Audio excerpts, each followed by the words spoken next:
what you do here is reflected there, what you do there is reflected here. And if you go there, it's a higher level. You change that, then this level adjusts.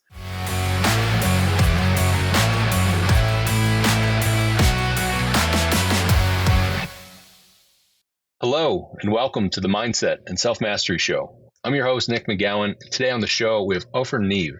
Ofer, how are you doing today? I'm doing great. Thank you, Nick, for having me. Absolutely. I'm hoping that I got the name right because we had just talked about it.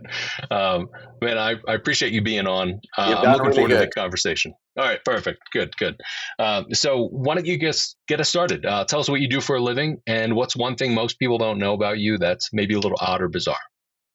What I do is energy healing. I've been doing it for about 9 years, and it's not what I've done most of my life. And that's something that I really love to do. And one thing what was the second question? What's one thing most people don't know about you that's a little weird, a little odd, a little bizarre?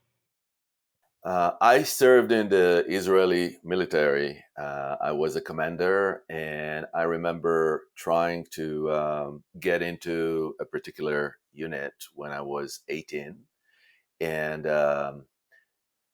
they did that was a fitness test. So we were running, and I was really not fit. And I remember at some point me falling and getting up and falling. It was like a road, and we were running and getting up. And in the end, I just woke up in a like a hospital after a very, very weird experience where I was running up and down a ladder, feeling like stuck forever. And so I don't know if you heard about near-death experiences where everybody is saying, I saw the light.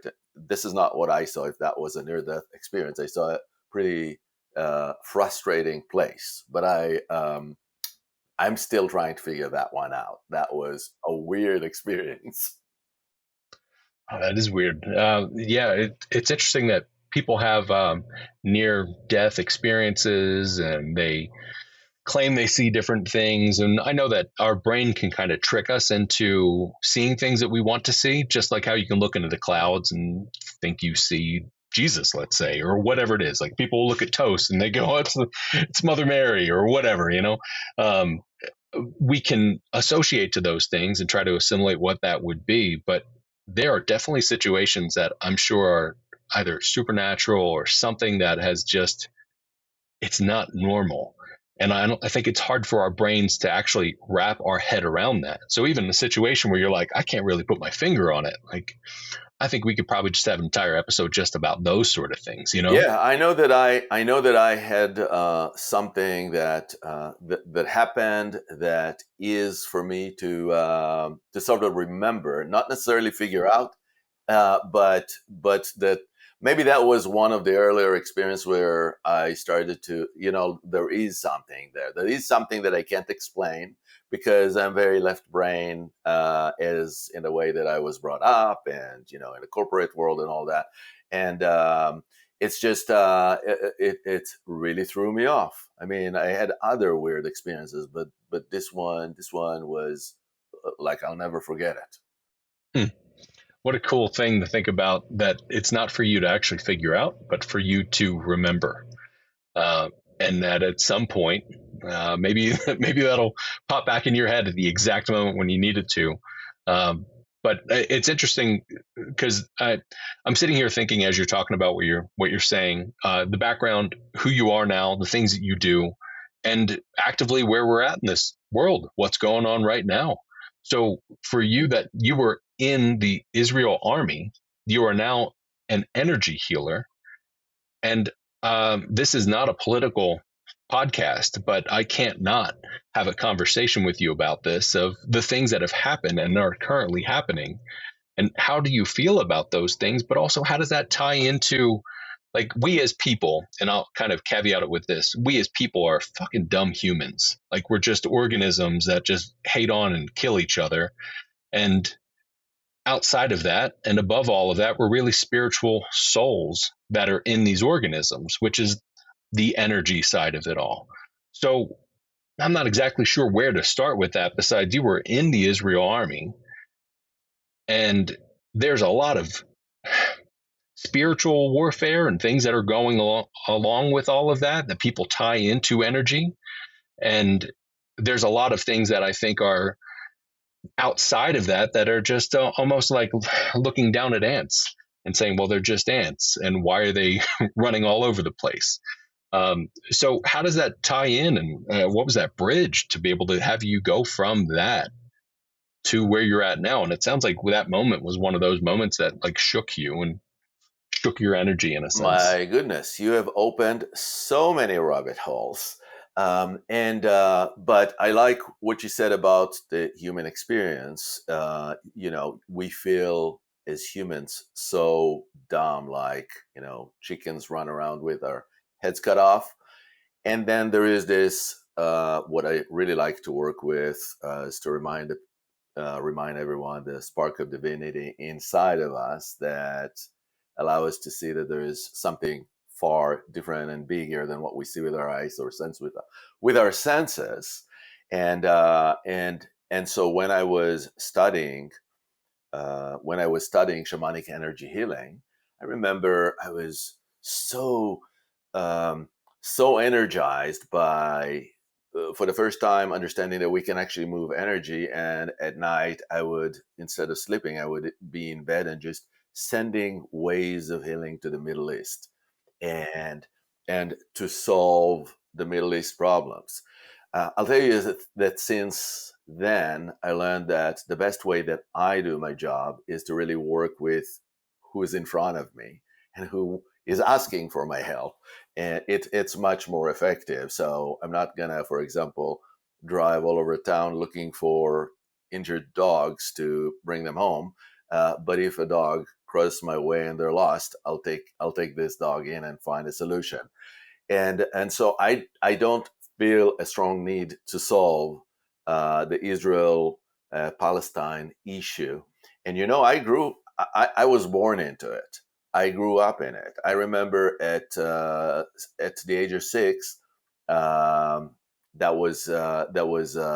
6 Day War, going down into bunkers that were there before I was even born, and I didn't even know what this hole in the ground was.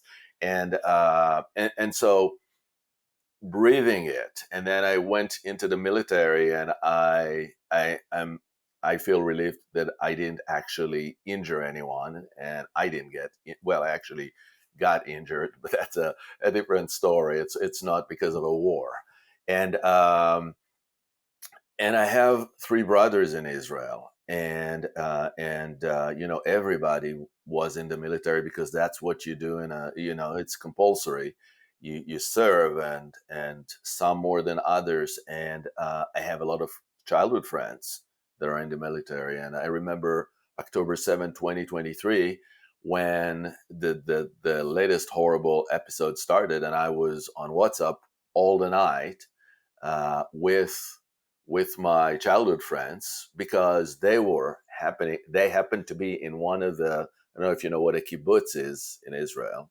It's like a settlement or a farming place, but they were literally being attacked by dozens of people that came from the Gaza Strip. And so one person from the place that I grew up got killed that night, but they somehow managed to keep the fence around that settlement intact. And I was just there live, and I was so in Northern California, really experiencing everything in very real time. It was very tough. I mean, I was shaken to the core. And then there is everything that is happening after, all the ruin that ensued. And I'm not going to be political about it, but I can tell you that these days is kind of challenging, because everything, maybe that steps into how I think. I don't have strong opinions. Like, if you have a debate and you have 2 people arguing something, probably each one of them is going to convince me. It's like I'm going to change my mind quite often, and I think at the core of this is because there is truth that I can see, and maybe that's why it's easy for me to work with clients, because I can see their truth through their eyes fairly easily, and I don't hold myself as you know as the knower of the ultimate truth, as someone who has the I don't know, is compelled to enforce or to share or to push down the real answer, and so I know what my friends from childhood think, because for example, they protest every weekend, almost every day actually, in Tel Aviv against the war, for returning the people that are still there, the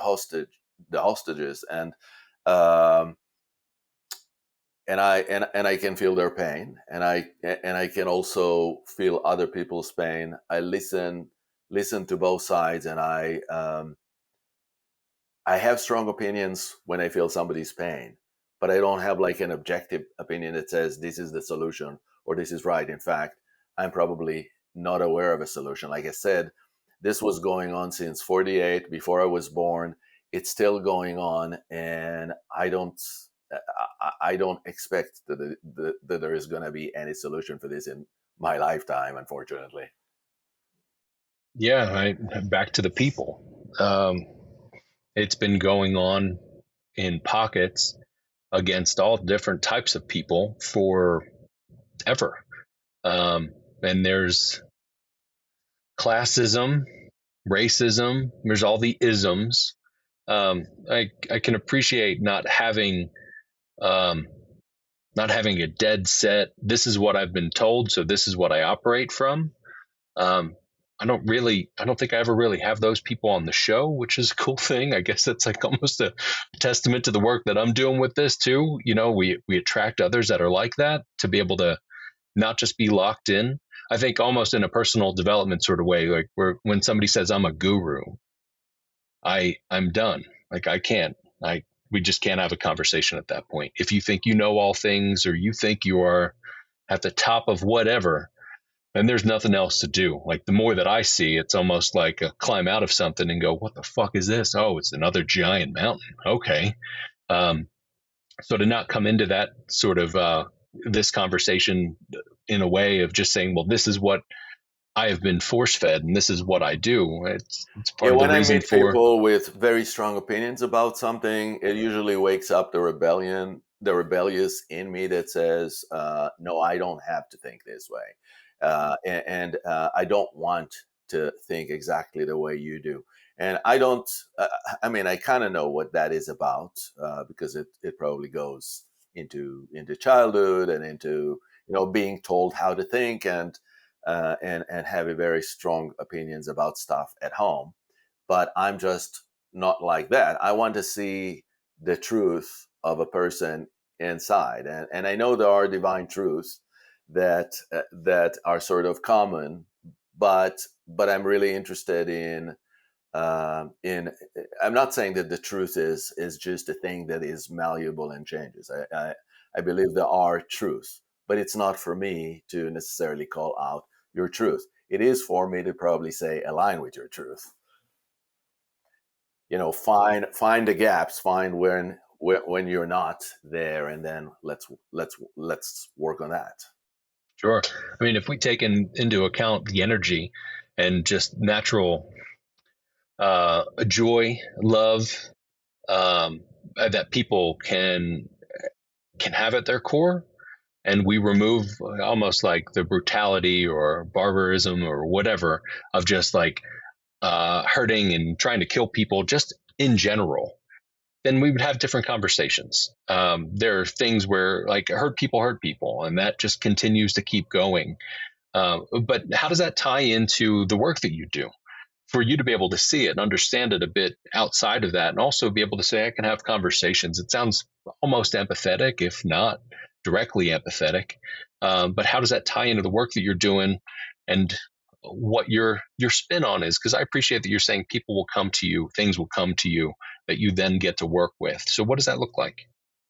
Yeah, most people, the way they find me so far, it has been mostly by word of mouth, by other people that just enjoyed that got a transformation through working with me, that healed themselves physically, or healed themselves. And I'm emphasizing heal themselves because I I'm not going to say I healed them, but I'm going to say I helped them see something that they needed to see. And once you feel that, you can call it empowerment, you can call it alignment, but once you see this, it's like the healing doesn't start with the physical. I mean, a lot of time physical stuff gets resolved. That's my experience. I mean, we didn't talk about it, but my experience started from being diagnosed with multiple sclerosis, and we can talk about it. Uh, but just to go back to your question, when somebody comes to see me, I'm interested in I'm interested in limiting beliefs. I'm very interested in what is in them that tells them that they can't.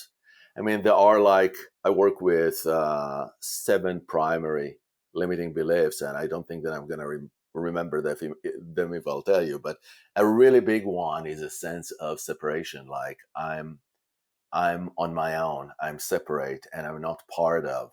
And it could be part of the divine, it could be part of society. It doesn't matter, but it's the feel of I'm forsaken, I'm alone, I'm lonely. There is I'm not there, I'm not good enough, I'm not worthy, I'm not lovable, I'm bad. There are all sorts of things that the interesting things about limiting beliefs is they're just opinions. But we receive them as total truths because when we were little, somebody did something or told us something, or we just concluded somehow with our little unknowing mind that this is the truth. And then we brought it in, and then it sits in our unconscious. We don't even know that it's there, but it drives a reaction to stuff. And I love to discover these things and have clients understand this is going on, and as long as this is going on, I'm blocked because this is how I'm getting blocked. And these are almost like energetic contracts that I made with myself to never let that go. There is something to limiting beliefs that says never, like this is never going to be different than what it is. And it's something that has to be I'm not saying broken, because these things are so, sometimes they're anchored, I say it energetically, anchored physically into the body. Like it sends roots into the body, and it's not easy to undo it. But that's a beginning of conversation, and it's not just about the conversation. The conversation is mainly for the left brain to understand what's going on, and then there is the energy work that is helping you to change in also other ways, because I love to work through the heart, which is, by the way, the biggest electromagnetic organ in the body. There are all this work that proves that whatever you experience in your brain goes a fraction of a second can be registered electromagnetically in the heart. And so I have this thing where I take people into what I call the sacred space of the heart, and then teach you how you can have your heart and brain work together, and you don't have to only be in these thought loops that run your brain and are being fed by limiting beliefs. So limiting beliefs, negative emotions, that's the door openers for me. This is where I start. Like I'll ask you, if you're my client, how, you told me a story. Now let's just leave the story and tell me, how do you feel? How do you feel when this story is going on? How do you feel? And this feeling, like the biological chemical feeling in your body, is like a window into what's going on. And then we'll go, because that's the surface, and then we'll go deeper into what's happening at the core of all this, that really can be shifted maybe. Sure. And what a fun adventure, like right? let's get into all of it. It's also really easy to say that when you're not the one that is getting dug into. And then, I'm sure you and I are similar in this way where like we'll notice things and we'll go, all right, this has gone way too fucking long. I need to do something about it. What's happening here? And we'll do that stuff to ourselves. It's really difficult to do that consistently and as deeply as you need to, where somebody else like yourself can come in, be total outside perspective and say, well, this is what I'm seeing, this is what's going on, etc., and being able to help. I think everything ties back to childhood. Somebody said something, you concluded, I like that you pointed that out, that you just kind of arrived at this thing. Well, if 2 and 2 equaled 4 before, they should equal the same now. Um, and being able to understand that as we get older, it can be really difficult for people. I often talk to people about limiting beliefs and negative self talk and things of that sort. I find it incredibly interesting. And the reason why I keep the podcast going on topics like that is because everybody handles it differently. Everybody deals with things differently. Some people are super emotional. Some people are super logical and they have a hard time getting into their emotions, where some people have a hard time getting to the logic because they're too emotional about these things. And figuring out how we as individuals go about to then get down to that door, to get further in to the basement of ourselves, basically, to get to the actual box that's sitting there that's under a bunch of other things. So obviously you can't take us through sessions and you can't walk us through all of that sort of stuff. But for somebody that's listening to this and goes, look, I've done this stuff. I've had different modalities. I've had subconscious processing or, subconscious, I guess processing and overall help and therapy. And I've talked about all these things, but I'm still not fully there. One, is there any modality specifically that you're like, I found this to blanket work for most people? And two, is there something that you would say prompt wise to be able to actually help them do that kind of on their own and their off time from their therapy or other modalities they're working within?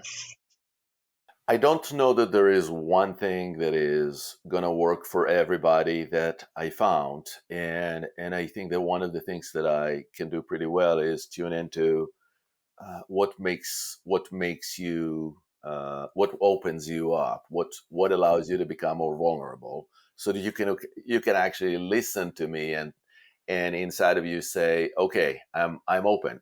I might not accept what you're saying, but I'm at least open to it. And but what I've done, and this is a so I've been practicing for about 10 years. But what I've done last year is I said, okay, let's slow down and look at what I'm actually doing and call it a name. And so the name became Alchemical Flame. And then I identified five different, I call them realms, but it's five different kinds of activities, or modalities, you can call, that I will work with, depending on what's going on, to help somebody. And I'm sure that there are many more that but I had to kind of classify it and make it simple. So that's what I did. And so, for example, I love bringing people into what I call the sacred space of the heart, because this is where you start getting the feeling that you're actually more than your body. What you see with your eyes is not the only reality. And in fact, it's the physical reality, but there are other realities that you can actually tap into, and they're not less real from what you perceive. You're just perceiving this with your senses. But how many things we didn't know as humanity, and then somehow science discovered them, and now it's just we don't give it a thought anymore. So I'll work, for example, with what's called the astral plane, which is, scientists will call it a parallel universe. It doesn't matter. It's the quantum physics has already proven that the concept, at least, is not strange to scientists. But I find great ways to work with the concept that what you do here is reflected there, what you do there is reflected here, and if you go there and it's a higher level, you change that, then this level adjusts. And so, for example, a problem in the body, a problem in the body can be adjusted by by doing this little journey I do every other week, free journeys, with whoever wants to join.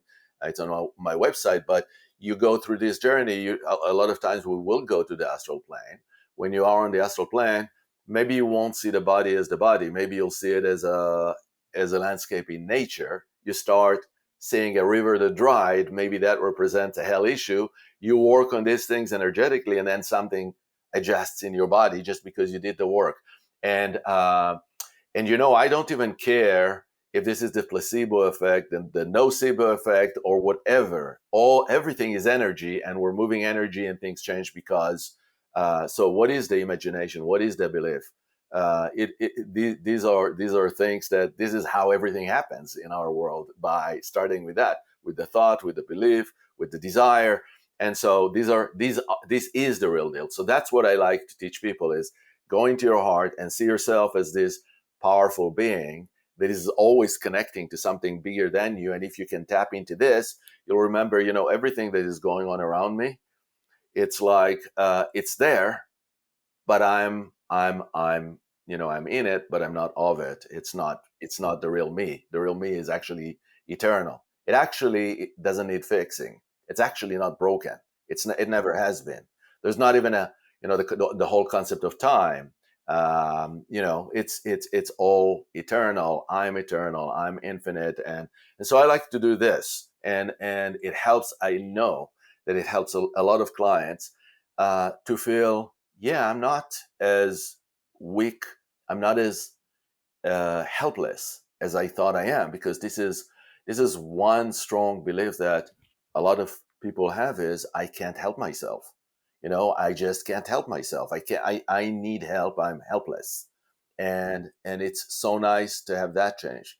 And I work with trauma, so I call this the shadow realm. And it's not so much the Jungian shadow kind of concepts, but it's more of shamanic, because I will work. You're saying everything happened in the childhood. I can also say a lot of things happened in previous generations of the family, and then they got through the genome, through the epigenetics, into who you are today, and our family systems that are still operating in you. And then there's also the thing about past lives. You go into past lives and karmic cycles, where maybe you made a vow because of something that happened to you in a past life.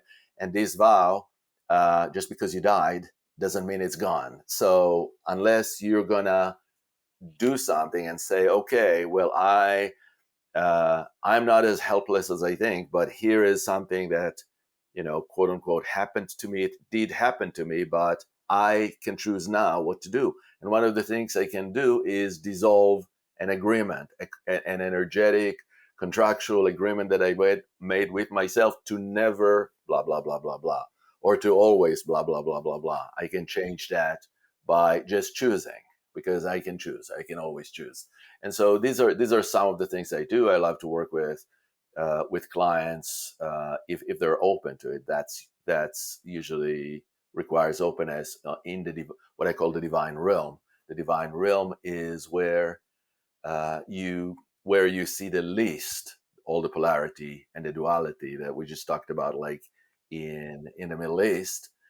When you go to that level, it's like zooming out and seeing that, yes, everything is degrees of black and white and other colors, and it's all there.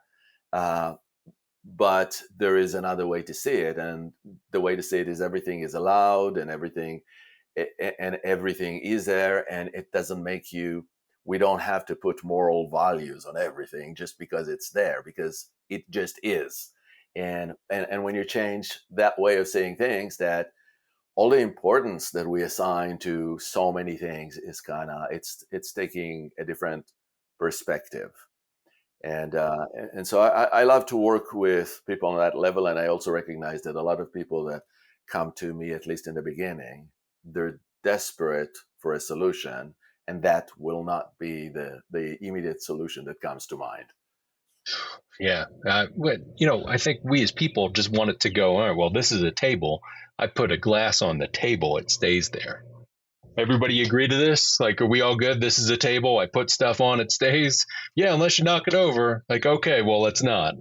And if healing and going through this stuff was the same, um, we wouldn't have this adventure where we'd be able to go through almost like the microverse in a sense to the depths and be able to see these things. Like even when your brain shows you a dry riverbed, as you said, that could mean so many different things to different people, but only you would know. And there's so many layers to it. I think even with like the table thing, these are actually just molecules that are just really hovering around, but we all agree it's a table. And this is what this looks like. And it's solid, but it's really just molecules. And there are so many layers and different variations to all of that and how we get to that. Um, I love that there's work like this for us to do. It also shows that it's not just um, the bullshit life that we can go through day to day. You know, you can see the chaos and nonsense that's happening and go, well, fuck, it's all terrible. And it's really not. There's so much more that's happening. It just, if we're not actively looking in that direction and we're not aware of those things, then we're not able to look and be able to experience that stuff. So I appreciate the work that you do. Along the lines of that, and for the people that are on their path towards self mastery, what sort of advice would you give to them? Before I do this, I just want to tell you that even about the table, I mean, I just heard recently something interesting, and I think the example was a table, that for you to perceive a table, whatever frequency something is, an object is, like a table has a frequency, you need to have that frequency inside of you. They need to match for you to be able to perceive a table. And that's why we perceive it, because we have our sensory system that runs the same frequency. And so the interesting thing and what if you didn't see the table? What if you didn't see the table? It probably means that something inside of you is just different. It doesn't mean right or wrong, but it means that you have a different way of perceiving things, which could be just as true. So, but it would probably make you also bump into people sometimes. Uh, That'd be a weird life, yeah. yes, uh, my I guess what helped me, and I want to have people understand too, is number one, you're not broken. So the fundamental idea is because you're not broken and you're whole, you don't need, at a very deep level, you are whole. You don't need fixing. If you can tap into that level, if you go deep enough to that place in you, or if you go high enough and discover the place that is not broken, it will really help you understand that you can always ask for healing, but that's optional. And if you ask for healing, you will probably receive the healing before you even ask for it, because you already are whole, and you're not in the trouble that you think you are. I mean, I think this is the most fundamental thing that I can say. And then just a healing advice, because we desperately look for different healers to heal us. This is my opinion, that the most important thing about how I work, or how you work when you help others, or how anyone works, is the hearts connect. And when the hearts connect, you can use any modality and it really won't matter. It's two hearts that communicate, that connect to each other, and then everything starts to shift. Beautiful way to put that. I can't not think about that just over the course of life. Your heart needs to connect with the people you're with, the people you're around, just even nature, yeah, specifically nature, even getting away from people. And what a beautiful way to be able to put that. And I appreciate you being on today. Before I let you go, where can people find you and where can they connect with you? My website is www.alchemicalflame.com. And there's a bunch of stuff there that I won't say, but just know that there is something that you can get free every other week. And my name again is Ofer Niv, and you can find me on alchemicalflame.com. It's the best way to connect with me. I'm also on Facebook and Instagram. if you're going to search for alchemicalflame.com. Awesome. Again, thank you so much for being on today. It's been a great conversation. Beautiful. Very nice to see you and meet you.